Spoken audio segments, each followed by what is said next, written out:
pagi. Perkenalkan, nama saya Salvinus Fata Allah, mahasiswa pendidikan profesi guru dalam jabatan kategori 1 Universitas Negeri Makassar tahun 2022 akan melaksanakan kegiatan uji kinerja pembuatan video pembelajaran di SMA Negeri 5 Tanah Toraja, Kabupaten Tanah Toraja, Provinsi Sulawesi Selatan. Terima kasih dan selamat menyaksikan.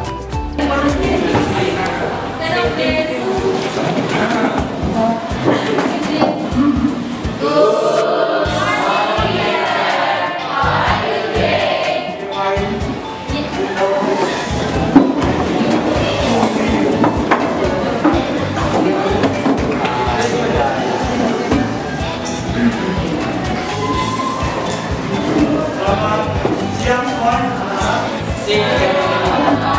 Apa kabarnya hari ini? Sehat? Sehat.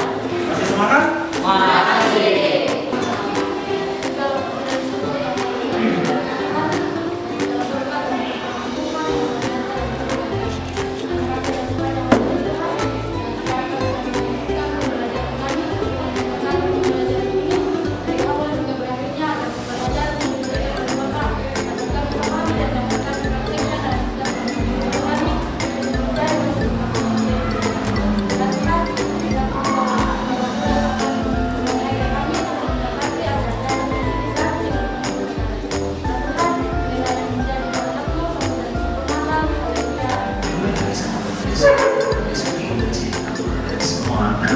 Nama sosial media yang wajib kalian ketahui.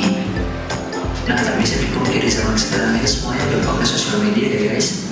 Nah, ada beberapa media komunikasi berupa telepon dan media sosial. Saat ini ada beberapa media sosial yang dikenal masyarakat.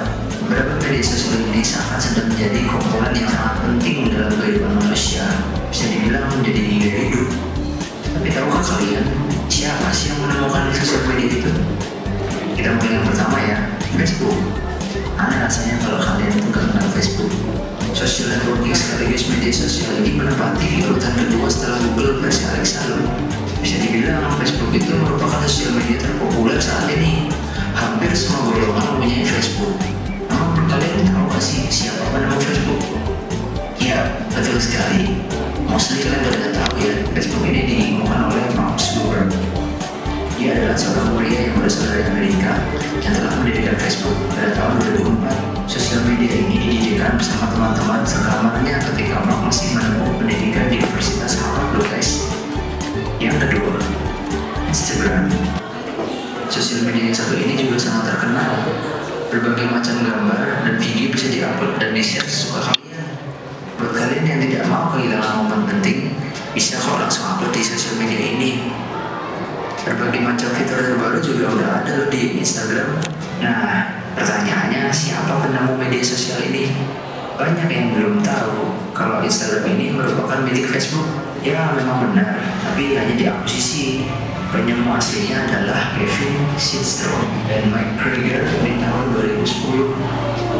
Yang ketiga, WhatsApp. Dulu BlackBerry Messenger merupakan sosial media yang digunakan untuk mengirim pesan atau sharing foto yang paling populer.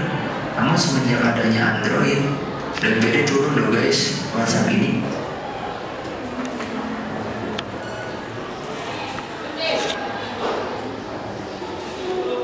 Video inspirasi ya mengenai perkembangan dunia yang ada saat ini, di mana kita hidup di zaman globalisasi.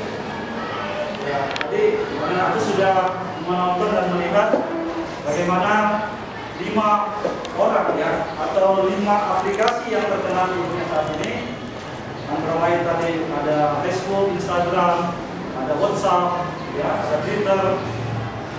Jadi 5 aplikasi itu yang mendominasi dunia saat ini. Kalian juga sudah melihat tadi siapa penemunya ya. Oke. Nah, Bapak ingin sampaikan materi kita sebelumnya ya, sebelum kita nanti melanjutkan materi dalam proses pembelajaran kita ini. Materi sebelumnya kan kita membahas tentang perubahan sosial dan dampaknya dalam kehidupan masyarakat ya. Ya, itu materi yang kemarin. Ya.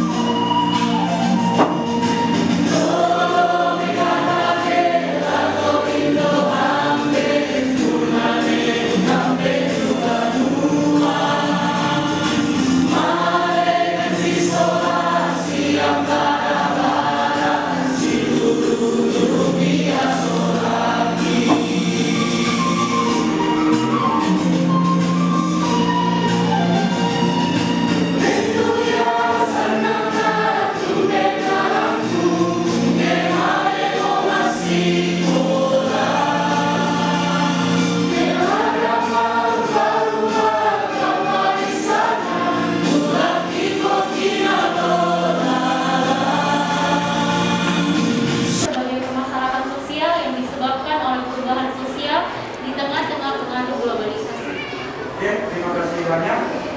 Berikutnya, saya persilakan salah seorang lagi untuk membacakan indikator pencapaian kompetensi kita hari ini. Ya, silakan. Indikator pencapaian kompetensi 3.2.1 menjelaskan tentang globalisasi. 3.2.2 menganalisis permasalahan sosial akibat dari globalisasi. Yang pembelajaran yang pertama, melalui kegiatan pengamatan globalisasi di lingkungan sekitar, peserta didik mampu mengidentifikasi gejala perubahan sosial di tengah-tengah arus globalisasi secara tepat. Kedua, melalui analisis kasus dari artikel di internet, peserta didik mampu mengategorikan permasalahan sosial akibat pengaruh globalisasi secara tepat. Ketiga, melalui kegiatan pengamatan tentang permasalahan di lingkungan sekitar, peserta didik mampu menganalisis dan menunjukkan sikap kritis menghadapi tantangan globalisasi secara tepat. Oke, terima kasih banyak sudah kasih. Ya.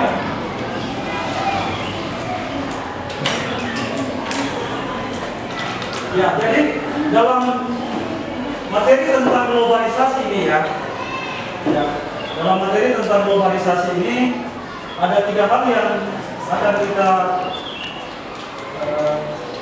dalami atau yang akan kita kaji, yaitu tentang globalisasi itu sendiri. Dalam artian ada pengertiannya, definisinya ya dari para ahli. Yang kedua, berbagai permasalahan sosial akibat adanya globalisasi. Terus yang ketiga, sikap kritis dalam menghadapi globalisasi. Jadi nanti hanya penjelasan singkat dari Bapak ya. Dan nanti kan ada diskusi kelompok ya. Ada diskusi kelompok terhadap globalisasi, dampak globalisasi bagi kehidupan masyarakat. Nah, itu masuk yang pertama ya. Nah, memahami globalisasi. Apa yang dimaksud dengan globalisasi ini ya? Jadi pengertian globalisasi menurut para ahli, ada beberapa ahli yang mengungkapkan tentang globalisasi ini. Antara lain Martin Brown mengatakan globalisasi sebagai keseluruhan proses ketika penduduk dunia gabung dalam masyarakat dunia yang tunggal. Nah, itu dijelaskan oleh Martin Brown. Yang kedua oleh Bapak Sero Sumarjan. Bapak Sero Sumarjan ada anak-anak sudah tahu ya, sudah familiar nama ini. Bapak ahli sosiologi dari Indonesia. Dia mengatakan globalisasi itu adalah proses terbentuknya organisasi dan komunikasi antara masyarakat di seluruh dunia untuk mengikuti sistem dan kaidah yang sama.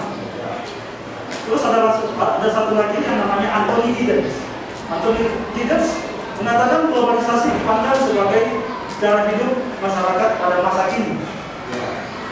Itu tadi pengertian globalisasi menurut para ahli. Nah, menurut Anda mengapa kita perlu memahami globalisasi? Ya, karena globalisasi itu memberi dampak dalam kehidupan masyarakat ya. Globalisasi memberikan dampak dalam kehidupan masyarakat, baik itu berupa perubahan sosial maupun berbagai peristiwa atau fenomena sosial yang lain. Dengan memahami globalisasi, kita dapat memahami pengaruh. Ya, dengan memahami globalisasi, kita dapat memahami pengaruh dan dampak globalisasi terhadap kehidupan masyarakat. Jadi tidak kenapa kita perlu memahami globalisasi. Nah, perkembangan globalisasi ada 3 tahap. Ya, ada pramodern, ya, terus modern awal dan modern. Nah, pramodern itu seperti apa? Ya, seperti ini. Melalui perdagangan jalur sutra. Melalui perdagangan jalur sutra. Itu dimulai pada saat itu. Ya, itu masih dalam tahap pramodern.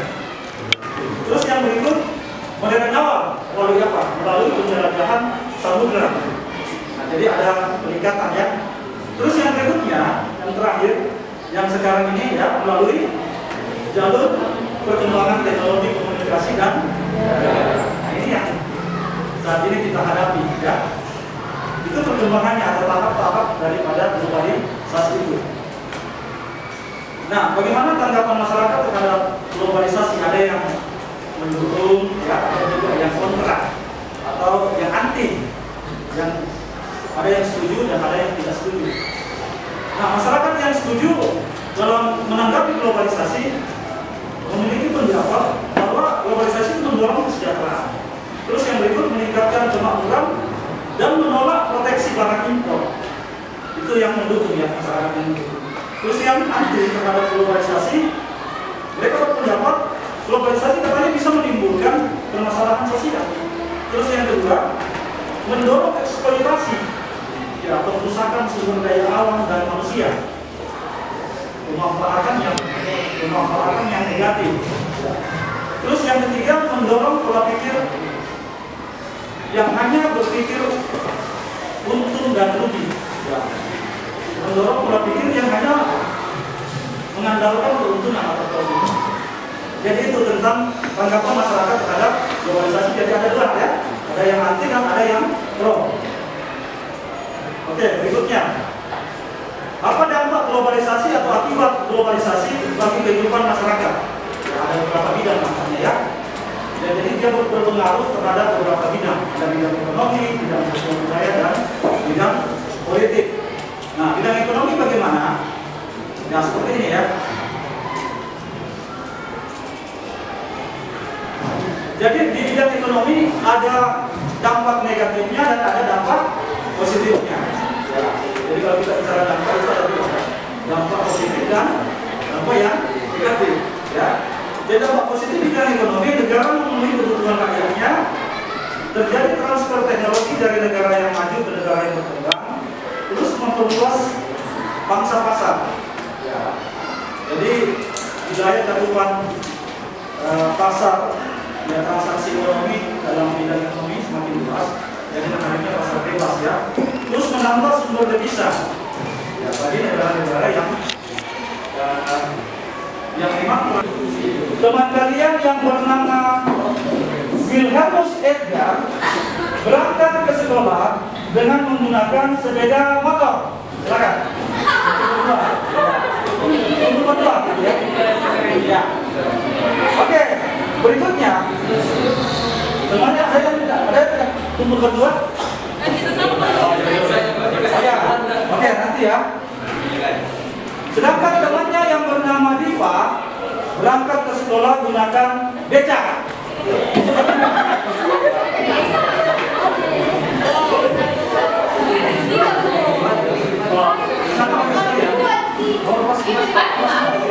Oke. Jadi jangan mudah menyerah ya. Harus berusaha terus. Pada saat pulang sekolah, David mengajak Leslie menggunakan delman. Ya, tempat ya, menggunakan delman.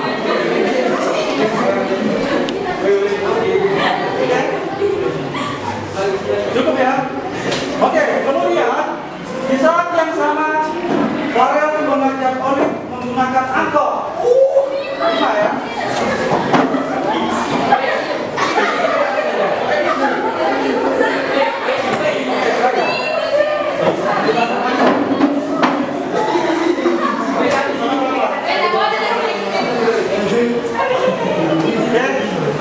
Lima ya. Ya, oke yang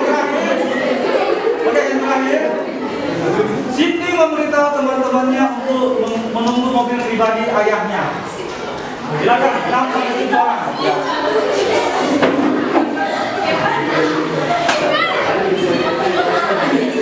Oke, silakan.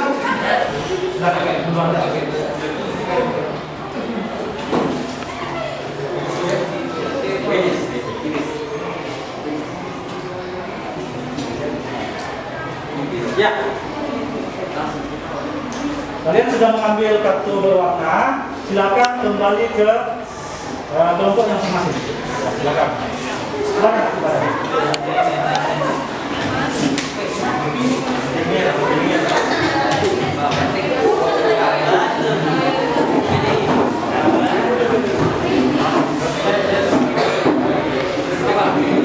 Oke, kelompok merah mana? Angkat tangan. Kelompok kuning. Ya, kelompok hijau. Oke, kelompok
Baik,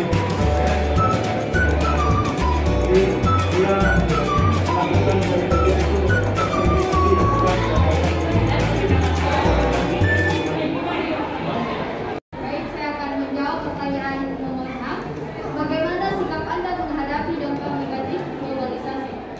Yang pertama, menurut saya dengan cara mengurangi eksploitasi sumber daya alam. Kemudian yang kedua, mengurangi terjadinya pencemaran lingkungan seperti tidak membuang sampah sembarangan. Kemudian yang ketiga, mengurangi kehidupan yang kebarat-baratan dan tidak meningkatkan budaya asli Indonesia agar tidak menyusahkan. Ya, selanjutnya. Yang berikutnya yaitu coba temukan 3 contoh budaya global di sekitar Anda. Tanggapan dari kami yaitu yang pertama, yang dulunya wisata yang ada di Tanah Toraja minim diketahui oleh orang lain, tapi seiring berjalannya perkembangan internet, wisata yang ada di Tanah Toraja sudah diketahui oleh orang lain, bahkan sampai di mancanegara. Yang kedua yaitu dulunya acara lamaran masih sangat mengandung nilai tradisional, tetapi tahun ke tahun sudah berubah menjadi acara lamaran yang lebih ke modern. Bahkan saat lamaran sudah seperti acara nikah. Dan yang terakhir yaitu yang dulunya masyarakat menggunakan kain tenun Toraja di acara-acara tertentu, tetapi sekarang kain sudah digunakan sehari-hari, bahkan digunakan oleh orang-orang kita. Oke, terima kasih. Saya persilakan berikutnya. Untuk nomor 2, menurut Anda bagaimana cara agar terhindar dari pola hidup konsumtif?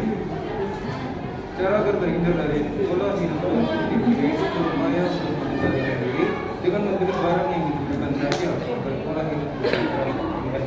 Oke, terima kasih. Saya persilakan kepada berikutnya ya. Ini saya akan menjawab satu, mengapa globalisasi dapat mendatangkan permasalahan yang globalisasi dapat mendatangkan permasalahan yang globalisasi adalah karena ada terjadinya aktivitas ekonomi dan perubahan orang-orang yang bangsa atau negara. Hal ini merupakan salah satu akibat dari terjadinya negara aktivitas Indonesia oleh bangsa yang menjajah atau Ya, oke, terima kasih. Selanjutnya, Melsi. Berikutnya saya akan menjawab pertanyaan barang. Bagaimana sikap Anda menghadapi dampak negatif globalisasi?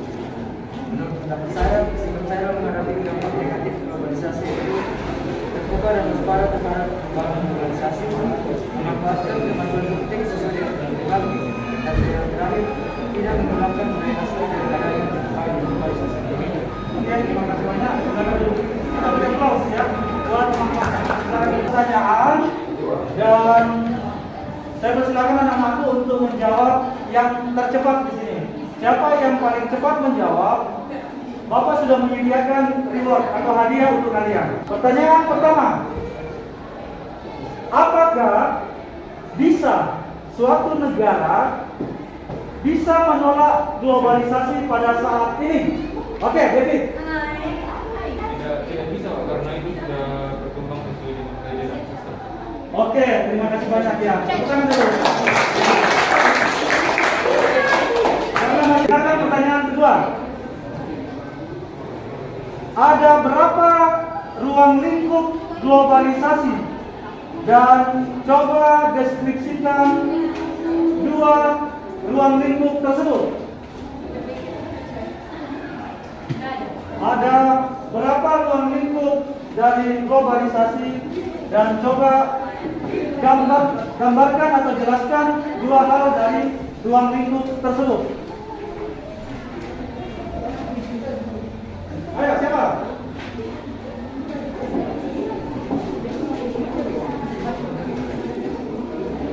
Silakan.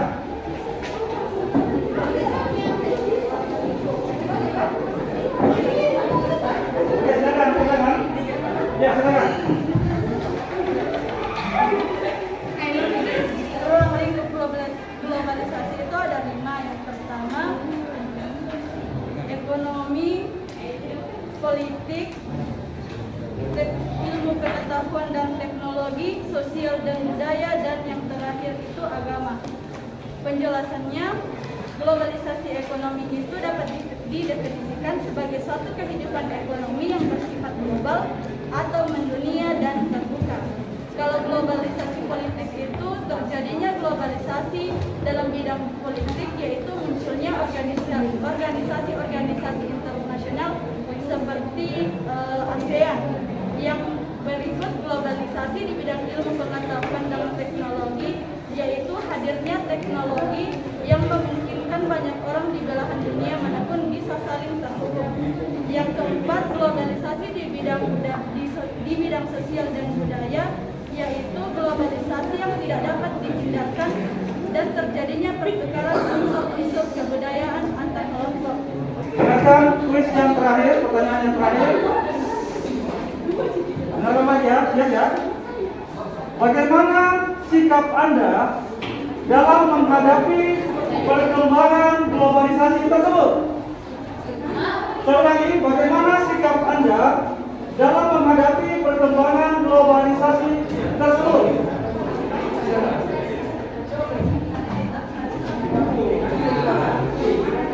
Oke, silakan. Bagaimana sikap Anda dalam menghadapi perkembangan globalisasi tersebut?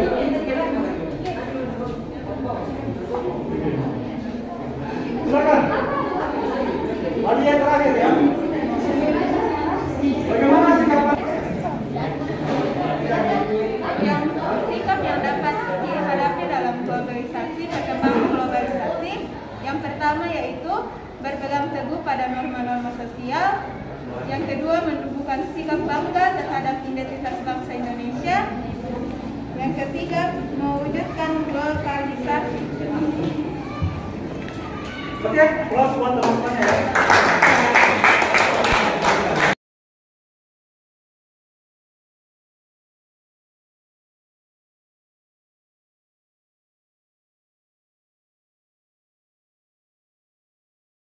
Tadi sudah kita lalui proses pemberian kuis ya, dan anak-anak sudah menjawab dengan baik dan sudah menerima reward dari Bapak, supaya itu bisa menjadi motivasi buat anak-anak semua dalam lebih giat lagi belajar ya, lebih giat lagi belajar dan menuntut ilmu. Saatnya Bapak sekarang akan memberikan review atau kesimpulan dari proses pembelajaran kita hari ini. Ya, kesimpulan dari pembelajaran materi tentang globalisasi dan permasalahan sosial yang ditimbulkan dalam kehidupan masyarakat. Yang pertama, dari definisi atau pengertian globalisasi itu sendiri, dari saya kutip pendapat dari Anthony Giddens, ya, seorang ahli sosiologi, mengatakan bahwa globalisasi itu adalah cara hidup masyarakat masa kini, ya, cara hidup masa kini masyarakat. Ya. Yang berikutnya, tahap perkembangan dari globalisasi itu ada 3 tadi ya, yaitu tahap pra-modern, tahap modern awal, dan tahap modern. Ya. Tahap pra-modern itu ditandai dengan jalur perdagangan sutra. Tahap modern awal itu ditandai dengan tahap penjelajahan samudra, dan tahap terakhir yaitu tahap modern itu ditandai dengan tahap transformasi komunikasi dan informasi serta budaya. Ya. Terus yang terakhir dari kesimpulan Bapak yaitu kita semua harus mewujudkan yang namanya lokalisasi. Ya. Artinya apa?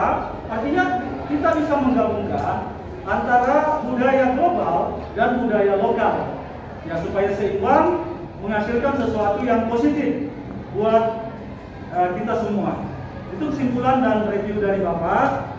Nah, sekarang saya mau tanya kepada anak-anak semua, apakah semua sudah memahami apa yang materi yang Bapak sudah sampaikan dan yang kita sudah diskusikan tadi? Sudah ya? Ya, oke. Terima kasih banyak kalau anak-anak sudah paham dan sudah jelas tentang materi kita hari ini.